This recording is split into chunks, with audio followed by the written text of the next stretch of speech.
Grüezi ragazzi, bienvenue und willkommen zu Cannabis Scientia LinkedIn Live Sessions. I'm Christina, I'm your moderator, and it is my absolute pleasure to introduce today's speakers, Lujain and David of Ambra. And they're going to talk to us about a very interesting topic, namely biohacking and how we can use just our natural body and just make it work better, improve it. All right, so without further ado, why don't you introduce yourselves and then let's dive straight into your lesson today. Over to you guys. Yeah. You can start. Thank you so much for the invitation, Christina. And we want also to thanks a lot Viola, that is personally one of my mentor from when I'm a child in this cannabis and scientific industry. I was watching her spreading knowledge, and to be here now with you, I'm so happy. And so let's dive in the presentation of Lujain, our colleagues, that she is a special pharmacist that will talk about natural healings. Wonderful. Let's present yourself, Lujain. Okay. So first of all, thanks a lot for this kind introduction. It's such an honor for me being here with you and sharing this event with you all. Let's get started with our presentation. So, biohacking. We've chosen to talk about biohacking considering that the human body is the most advanced machine on that earth. We have and we possess lots of abilities waiting for us to be discovered and even enjoyed. So,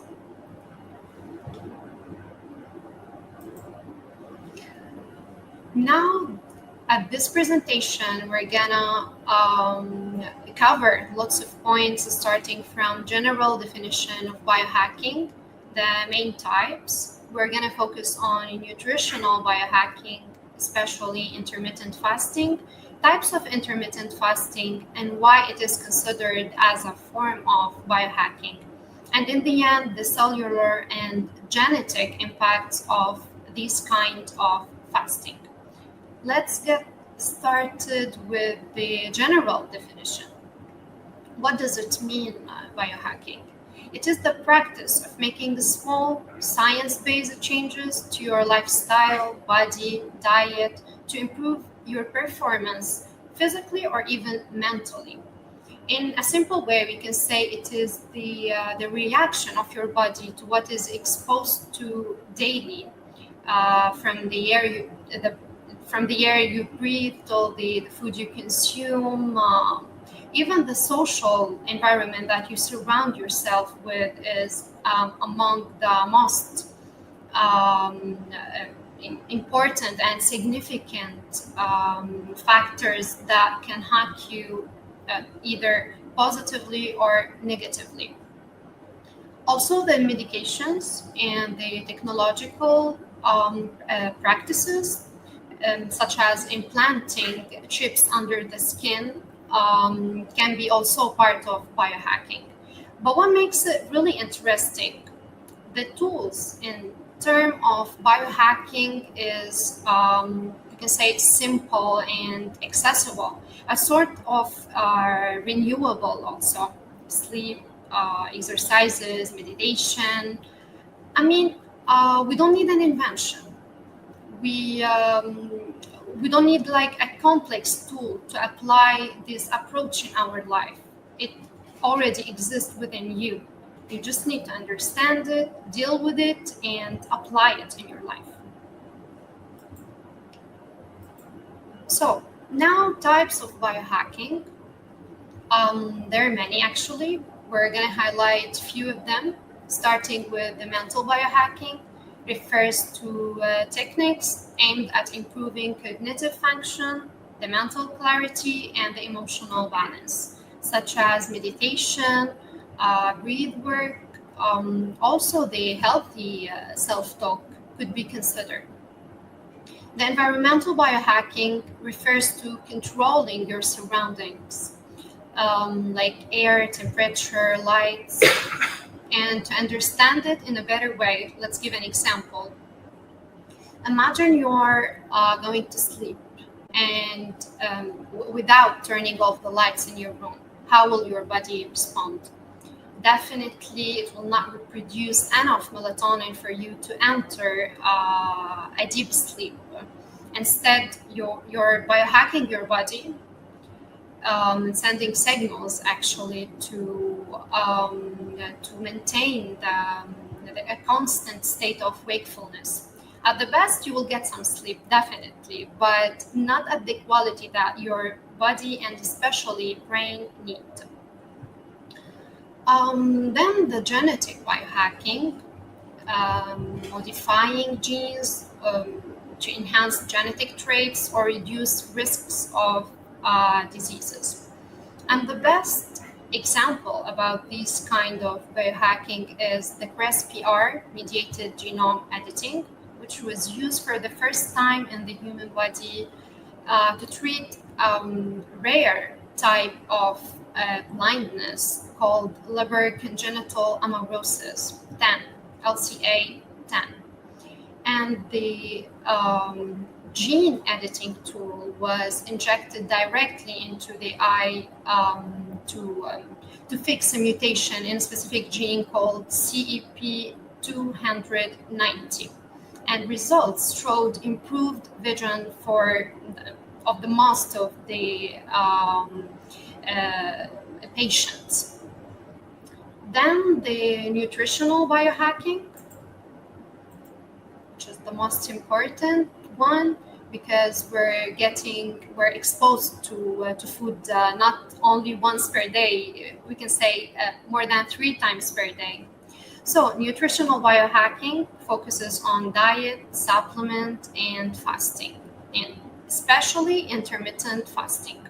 What does it mean, intermittent fasting? People nowadays are achieving amazing improvements in their body, in their mind, in their energy by just stop eating for a while. It is intermittent fasting. It is an ancient practice, a powerful tool to reprogram your body. And it is an eating pattern that focuses on when you eat rather than what you eat. We have types. We'll start from the easiest one to the hardest one. The easiest one is 16-8, means fast for 16 hours and eat during an 8 hours window. Then 18-6 or 24, which means you fast for 20 hours and the eating window is only 4 hours. 5-2 diet. Eat normally for 5 days a week and reduce calorie intake about 500 to 600 on 2 non-consecutive days. Now the hardest one, fasting for the whole day, 24 hours, or 24 hours, 1 or twice per week. And the question remains is why intermittent fasting is considered as a part or a form of biohacking.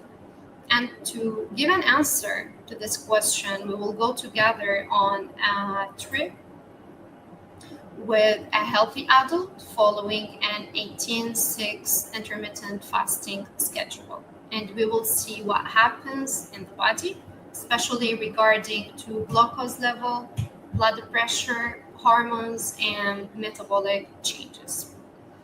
So now we start.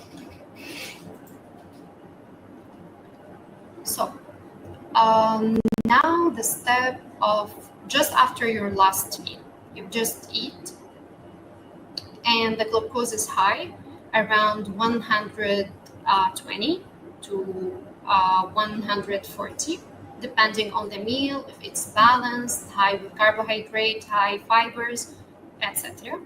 Insulin elevated normally to help cells absorb glucose.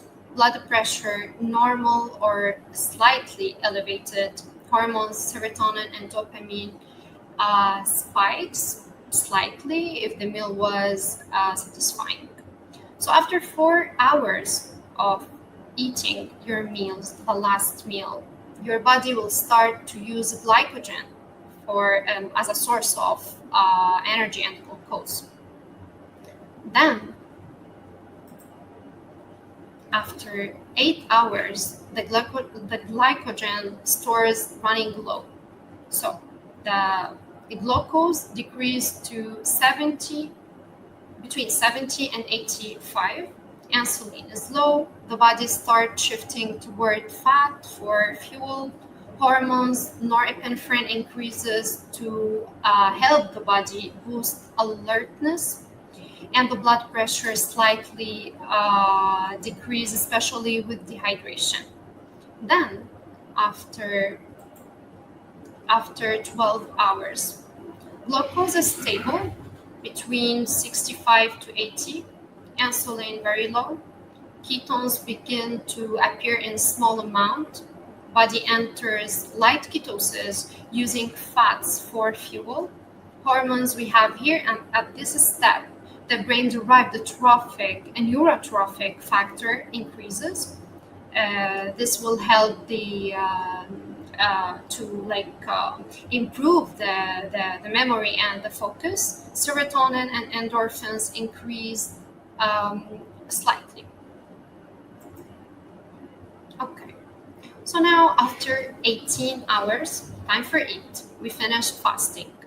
Glucose at its lowest, insulin minimal, ketone between 0.5 to 1, body enter autophagy, the cellular repair and detox, and hormones, endorphins, serotonin are elevated. These changes are the changes on a cellular level, but the genetic level speaks deeply. So, on gene,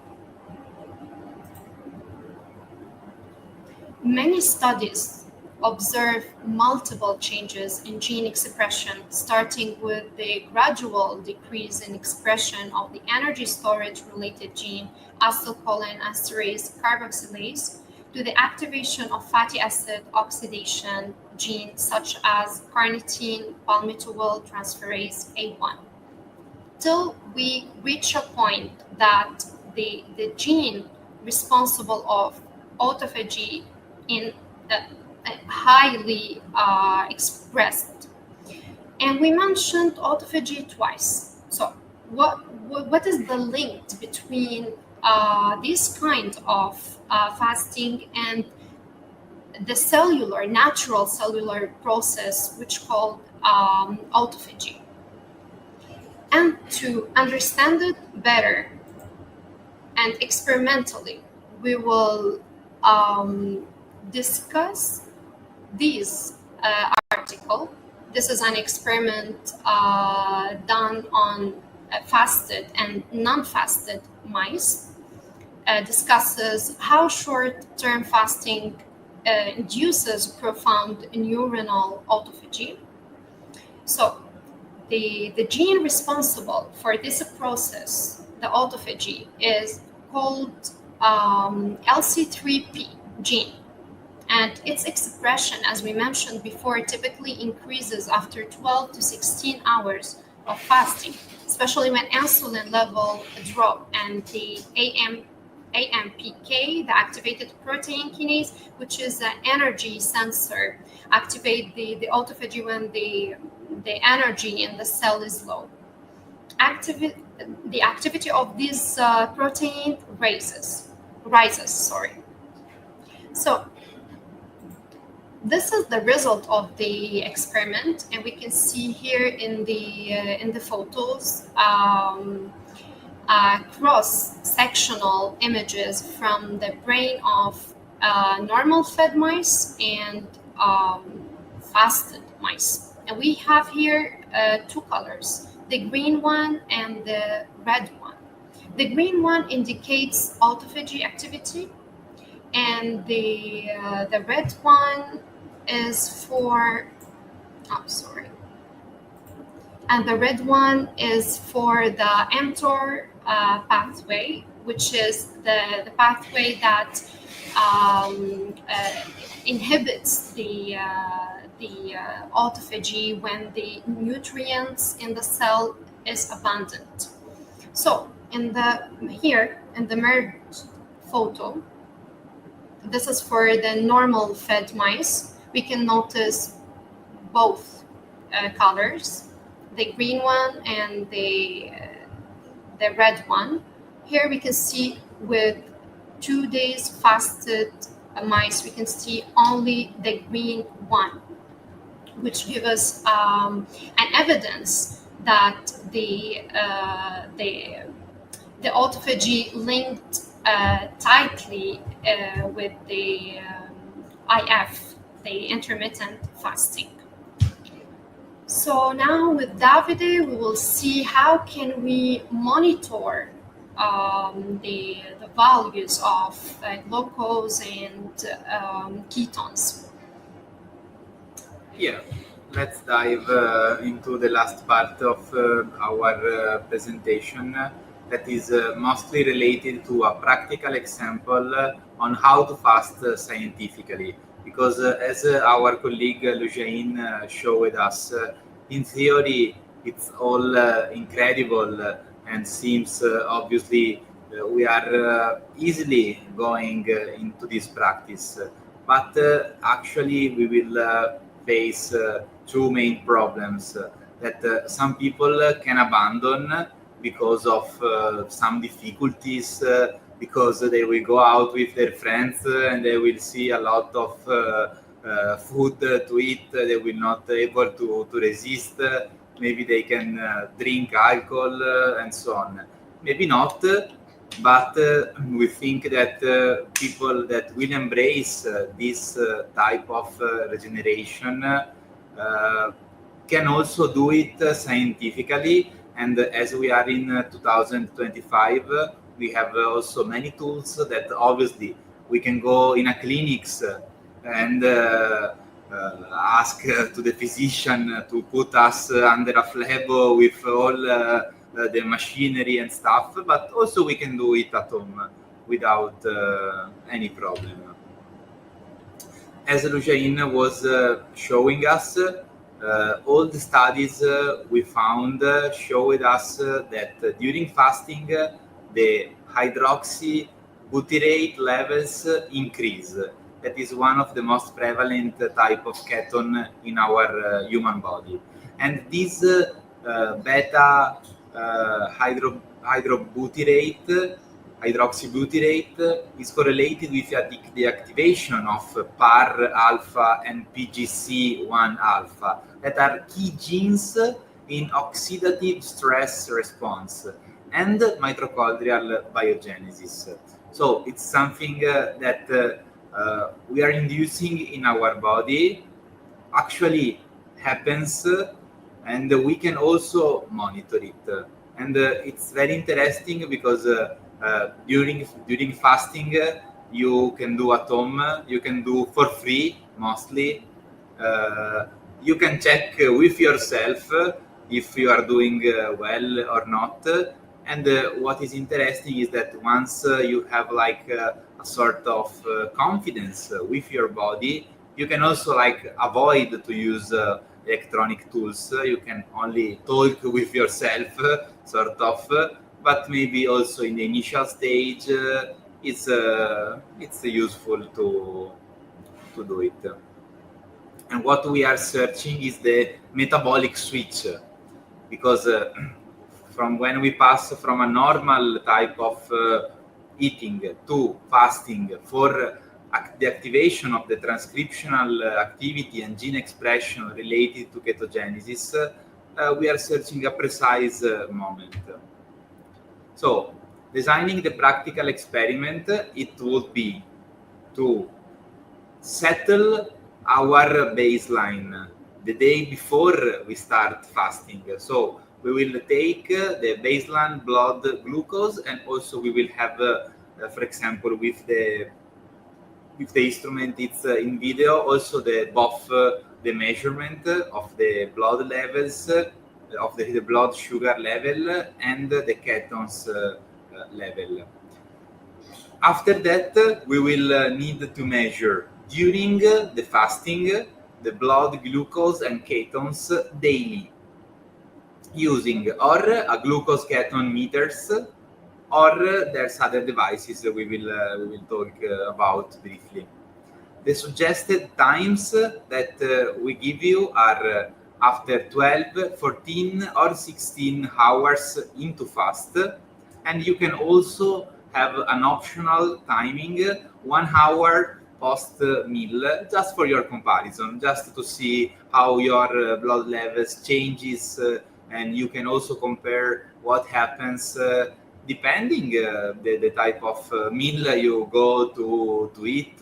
If you are eating only rice, or if you are eating chicken, or if you are eating something heavy, and so on. Our goal is to observe the correlation between the glucose drop and the ketone rise. And this will give us the precise moment where we will observe the so-called metabolic switch. Obviously, you can also create your Excel at home and check the graph, and this should be very interesting, because also if you do this repeatedly during the year, you can have data on yourself about what happens on you in January, in March, so in winter, in summer, with hot, not with hot, and so on. And it's very interesting, especially if you are a healthy person and you want to increase your good state. The blood glucose range will be in a fed state from 90 to 110. After 12 hours of fasting, will drop down to 85, 95. After 16 hours, around 70, 80. And when you have an extended fast, will drop down to 65, 75. From the other side, the ketone levels in an early ketosis will show you only more or less 0.5 micromole per liters. And when the metabolic switch is confirmed, you will have values of at least 1 micromole till 2, 3, and so on. This value signal the activation of the fat metabolism and start to link your data with your body, and to link also with your mind that, okay, I'm starting the repairing. The body is going in repairing mode. I'm going in autophagy and changing my body, my biology. And this is why biohacking, because you are actually changing your biology, actually using something that our grandmother, our grandfather knew it very, very, very good, better than us probably, that we find in a lot of culture also around the world. Probably they do it unconsciously. Probably sometimes culture is also more deeper than science and teach us something very easy in a way that is very easy. But we think now in these scientific times that we are inventing a lot of new practice and stuff, but we are just recovering what the tradition and the health already gave to us. The device, it's a very easy device, and we put it most 3 example. That is the Keto Mojo, that is with an app support that is very interesting, because give you both the parameters, the ketones and the blood sugar levels. If not this one, there's like Precision Extra 4-6, or you can buy in every pharmacy one of these tools for not a big price, and the accuracy will be very good without needs to go in a testing lab or in hospital and be hospitalized to know precisely. We can also use urine strips, but we not advise it as they are more complicated to use. You have to deal with urine. It's more complicated and less stable, the results. We want to show you one video. I don't know if it's working on video, because maybe in this where we want to show you one video where it's showed how to take practically also the measurement. So is the video not playing? Yeah, the video is inside the presentation. Mm-hmm. I don't know. I don't know. Yeah, it doesn't seem to be playing. Can you walk us through? Is it just a video showing how to use the unit? Yeah. Mm-hmm. Yeah, okay. The video will show you precisely, but you can also click on YouTube and search for like this guide. That is actually very easy, but will show you precisely how to punch your finger. And once you punched, you will take just a little drop of blood. And for example, these instruments that we showed you will do both the measurement, so you will not lose time, and automatically will take the drop into the instrument and check it on the strip and say you, okay, your blood sugar dropping on 90, 70, 60, your ketones are rising or not. And also this device, for example, already take the data and maintain in the app. Or you can simply write in the Excel and maintain all your data for future investigations on yourself. So this is the unit that you mentioned in the previous slide, right? It was the one that has the app as well, right? Okay, awesome. Because I know I wanted it. Very, very cool stuff. Yeah, it's very interesting. Also, we tried it.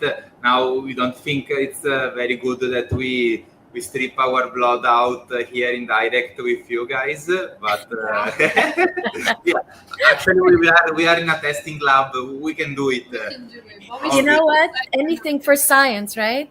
Yeah. We will donate just a drop of blood for science. It will be not a problem. Oh, this is fascinating. Yeah. And so thank you so much. Thank you so much for your attention. We are happy to answer to all your questions regarding this topic. Yeah, so I'm sure our viewers will have lots of questions. Drop them in the chat and we'll get back to you. Lujain and David will be happy to answer those questions. You can also check out their website. Did I find the right website? I think so. Is it ambra.life? Yeah. That's your website, and it's a cannabis testing lab, right? Yeah. Okay. Yeah. This website, it's testing and of cannabis, as this is our specialization. In Italy, we did like more than 30,000 tests on hemp in the last years. And also we are enlarging the test to HACCP and food safety, cosmetics, as we think that we are in an era where we can easily get in touch for a sort of, I don't want to say a cheap price, but instruments, methods, and so on in these times are under our eyes. We have just to start to use it, to get practice on it, and to not like be scared that is so distant from us. Oh wow, there's this incredible lab I can talk with, and so you think like I will never be in access to have information. Also, if one want, for example, take some lipstick or some cosmetics from the market and test it, when they say, oh, it's nickel free, is this true? Is this isn't true? We observe that nickel is, for example, omnipresent. So sometimes I face difficulties to trust on the labels they write. But yeah, this is just an example to not like dive onto pesticides and that stuff. It's absolutely true. Once you start testing and once you start questioning the labels, you do become very suspicious, especially in cannabis. I know here in I'm in Canada, so recreational cannabis is legal here. So I'm always looking at the levels that they declare, you know, THC, CBD, terpenes, and I mean it's a big secret or open secret that the numbers are often fudged to increase the numbers. But that's why we need more accurate testing and labs like yours who are actually passionate about getting to the real values there. And I had some thoughts during your presentations. By the way, it was fascinating and very helpful. And I'm definitely going to try it. I've been interested in it, but you know, like it seemed more. You know, now that I've had scientists actually tell me about it, I'm a bit more inclined to do it. So I think one of the things that stood out to me was that this is a process that can help you develop or perfect your interoception. So once you monitor your vitals over a longer period of time, you're able to correlate, for example, the feeling of, you know, extreme hunger with where you are in your fasting. And then you can adjust, and you can also, you know, like for me, for example, my mood fluctuates a lot. So that's the first indication I get, you know, like I get hangry. uh, so that's going to be very useful for me to kind of be like, okay, Christina, you're not actually having an anxiety attack. You just need to go eat some food because you haven't done that. So it's good not just for the biology, but also for aligning myself and aligning everything in myself. Mm-hmm. And then the other thing that stood out to me was the relationship to the circadian clock in the liver, for example.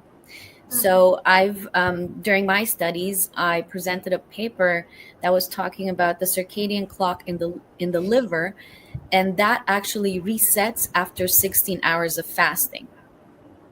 So this, to put this into 16 hours of fasting. Okay. So this was in the context of reducing or biohacking, hacking your body for jet lag.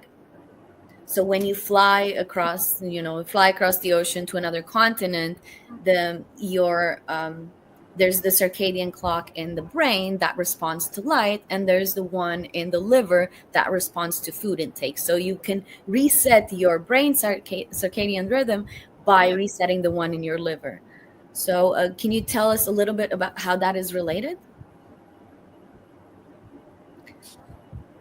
I mean, fasting will reset. Can you see any benefits to that applying to like jet lag?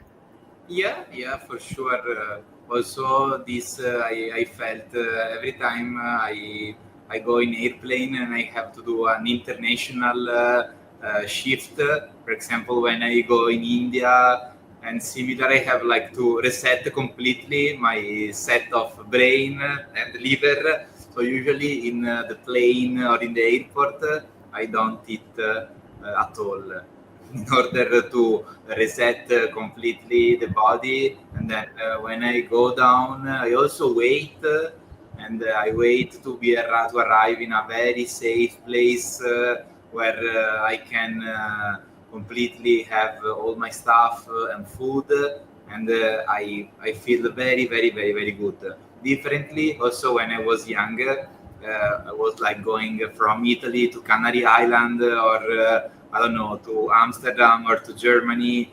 And I was eating a lot in the airplane or in the airport. Just, you are a young guy and you think like, oh, I will die if I not eat. but actually it's not like that. And also, if you force yourself to eat, usually you will have like some problems in the stomach, and especially your liver don't activate this repairing mode and start to produce sometimes also toxins, because you are changing continuously the place where you are, your mood, your light sometimes. So it's hard for the body at all if you also overweight with food that seems something strange, because we have to eat, obviously, but from a side, I think that all, especially in our Western society, we are also overexposed to it. Especially here in Italy, for us, it's impossible to not eat. Like when you go to your mother and stuff, they will force you to eat a big amount. Yeah, to eat a big amount. But are you sure that you are doing a good stuff? Not at all. From another side, obviously, also eating with the right person at the right time and so on also release a lot of hormones of happiness and inclusion and connect with the people. So yeah, I can understand very well your question, and also I feel the same. So you're already applying those concepts Yeah. every time you fly. And it's true. You also highlight the importance of, when we're talking about food, we're not just talking about the substance and the act of eating. We're also talking about the environment. Like you said, who are you eating with? What time of day? And, in terms of food and obesity, our relationship with food, like how are we using it? Just like any substance in our life, it can be abused, right? Like you can have emotional eating, or you can drink a lot of soda or something.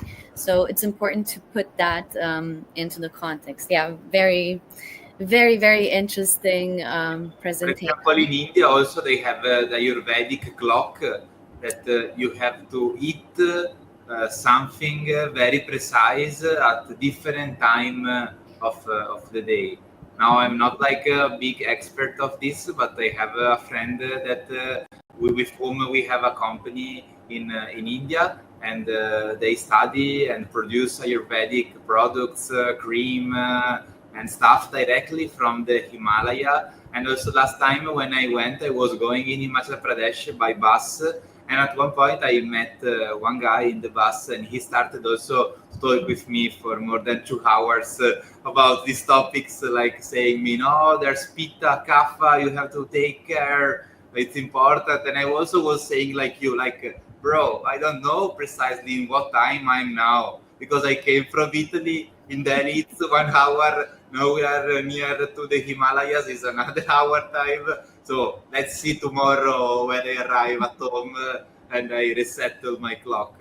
But yeah, they are very focused on this, and it seems like something sort of unconscious, because it's a ritual part of the families and stuff. But they are following a lot, and it's a thousands year tradition. So usually traditions doesn't lie too much. Yeah, you mentioned the importance of traditional knowledge and how we think that we're reinventing something with science, when in fact the knowledge itself has been around in our society for so long. And just out of curiosity, and this is just hypothetical, did you get to try any of the cannabis in India, maybe? Yeah, we have like also an agreement with government that give us the plants, and we do this so-called Vijaya extract. And this Vijaya extract, it's like a sort of Ayurvedic extraction of the cannabis plants, because especially in the Himalayan region, cannabis grow everywhere. And when I say everywhere, it's because you find it also in the streets. You find the cows eating it, and it's monkeys playing with it. And also sometimes you think like I don't want to smoke because obviously you are surrounded by this smell and this plant. All the people are like thanking Shiva and all the different gods, and you think like, why I have to waste now my lungs, my time smoking it? It's part of the culture, and yeah, it's another type of consuming, especially in these modern times, as maybe 50 years ago in the 60s and 70s, all the people also were going in Parvati Valley and in that part of the world just to take some seeds, just to stole something sometimes, or to try these amazing, like it's named charas, the products they rub there. But actually, if you went a lot of times in Amsterdam, but also in Canada, I mean, you have like 25, 35 THC only strain, and that strain are very, very, very potent, especially in THC. When you smoke or take the plants from the nature, they are not so potent. They have a 1-to-1 ratio, like 5 or 10 THC, 10 CBD. So actually, you are not like getting like a big hit, sort of like when you are in a recreational type of consumption.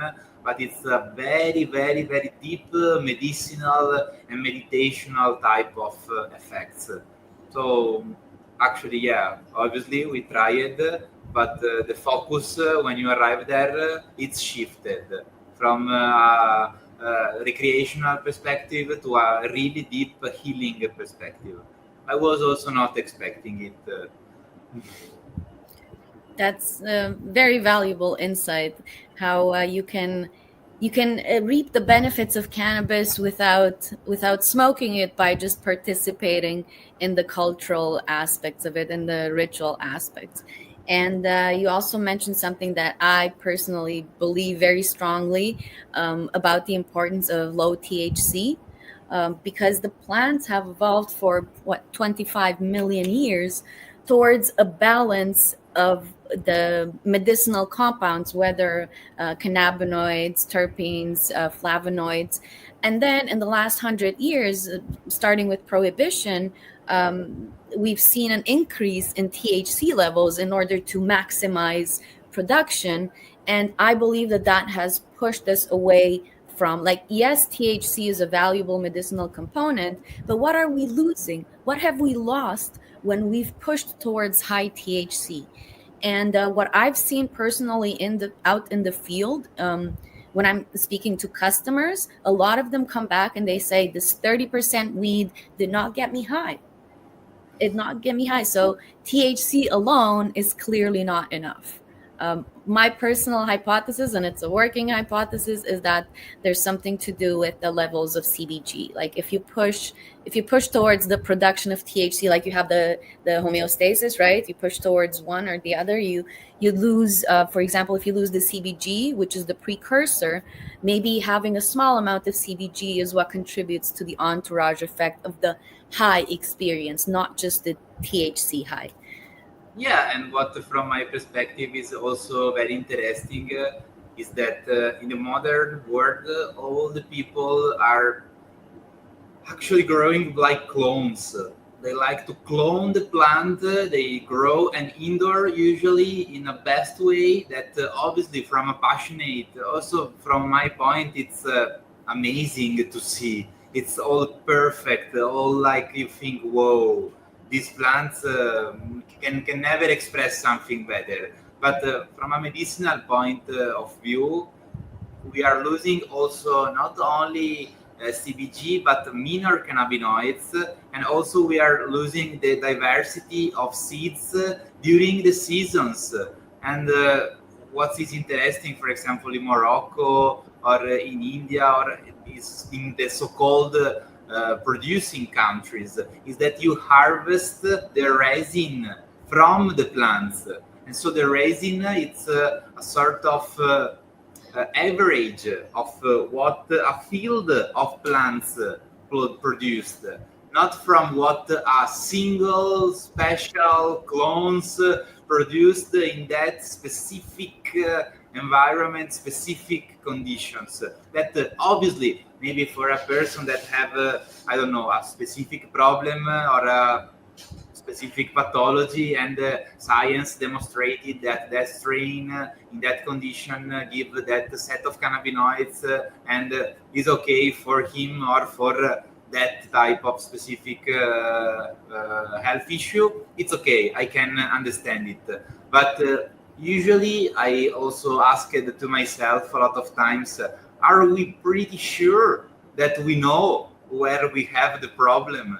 Or it's better that we start to interact with the plants, with the nature? Because it's too easy sometimes to think, no, I need that Girl Scout cookies or that super medicinal strain, 3-to-1 ratio. And if the ratio is 4-to-1, no, I will not accept it. The batch has to be put out. And after that, maybe you are only taking a lot of I don't know, sometimes also fungicides because they were using on the cultivation, because indoor maybe they had to grow that clones, and that clones it's like difficult to be grown because usually they are very sick from a plant's perspective. They are very powerful from a resin, from a harvest type of perspective. But the plants, if you put in the nature, will die in one day easily. And differently, you have fields of cannabis that can grow for thousands of years, also without the intervention of humans, interacts with horses, with cows, with plants, with humans. It's how the plants is co-evoluted with humans. But especially in places like in Canada where they do big greenhouses and stuff, we are losing this stuff thanks to regulation. So sometimes regulation is obviously it's best because open the possibility to people to work and this and that. But obviously we are losing something when we are achieving something else. Well, I think that's why it's so important to have discussions like these, and hopefully we can actually influence the policy and help governments develop policies that work for everyone, like for the plant, and for people, and also, like you said, to highlight the importance of the connectedness. So whether we grow it in isolation in a sterile environment indoors versus when it grows outdoors, because there we have the interaction with the environment, and that's going to change the composition of the medicinal compounds in the plant, right? It's going to change the biology of the plant, actually. Yeah. Biohack the plant itself, the environment. Exactly. And so the plant biohack us, but we don't want to know sometimes. Yeah, we are all connected, and I take the concept of the entourage effect. Like, if we believe in the entourage effect within the plant, why don't we take it at a larger scale in the entourage effect of all the environmental factors, like the sun, like everything? I think that we can extrapolate that concept to growing cannabis. Okay, like, I could talk about this forever, but let's take some audience questions. They can ask questions, and we'll get back to them really soon. And also, yeah, you mentioned Ayurvedic medicine, and that's something I need to talk to Viola about, because I know she's worked in an Ayurvedic hospital, and I would really like to have another discussion on that topic. So we'll coordinate, hopefully, something with that. And with that, so is there anything else you'd like to say as we close up? Yeah, what do you want to say? For us, we finished with the nutritional biohacking, and specifically the intermittent fasting. We've covered all the information, and we're waiting for the questions. Okay. All right. I look forward to all of that. And thank you guys so much again for coming. And thank you to Viola for organizing this. And we'll see you guys soon. Bye. Yeah. Ciao, ciao. Ciao.